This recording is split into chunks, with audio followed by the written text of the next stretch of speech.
In this lesson of the Photoshop section, we're going to learn about this tab right here called split toning. I'm using the Photoshop 1 file that we edited before with some exposure and basic adjustments, which I still have applied. What split toning does, which is sort of similar to HSL, is allowing you to edit a specific part of your photo using highlights or shadows and adjusting the hue and the saturation of that part of the photo.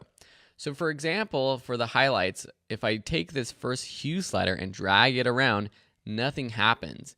But if I put it to, say, blue or like aqua, and then I increase the saturation, what happens is all of the highlights of the image become more saturated with this hue that I've selected.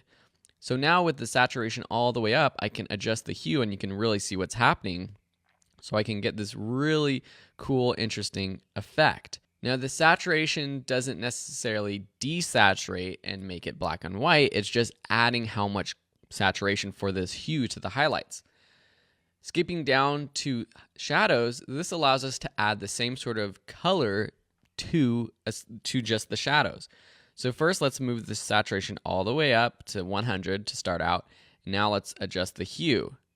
So you can kind of come up with these kind of dual tone effects like this, where the darks or the shadows of your image are blue, but the highlights get this sort of pink magenta.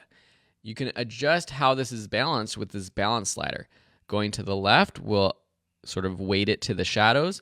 Going to the right will weight your adjustments to what you've chosen in your highlights up here. So this is, again, just a creative way to make your photos more interesting. You don't have to go so crazy with the saturation though, which gives you a more subtle, maybe realistic or maybe not so unrealistic effect that still looks pretty good. You know, if we want this image to have that sort of menacing stare, make it a little scarier, maybe we want the shadows to be a little bit darker blue, and like we have it, the highlights, which is most of Sam's face, to be sort of that orange or red. Pretty scary, right? Awesome. So this is the split toning tab. If you have any questions, let me know. Otherwise, play around with it, and I'd love to see any image you come up with it. So feel free to post them to the class or tag us on social media with your photo posts, and we'll check them out.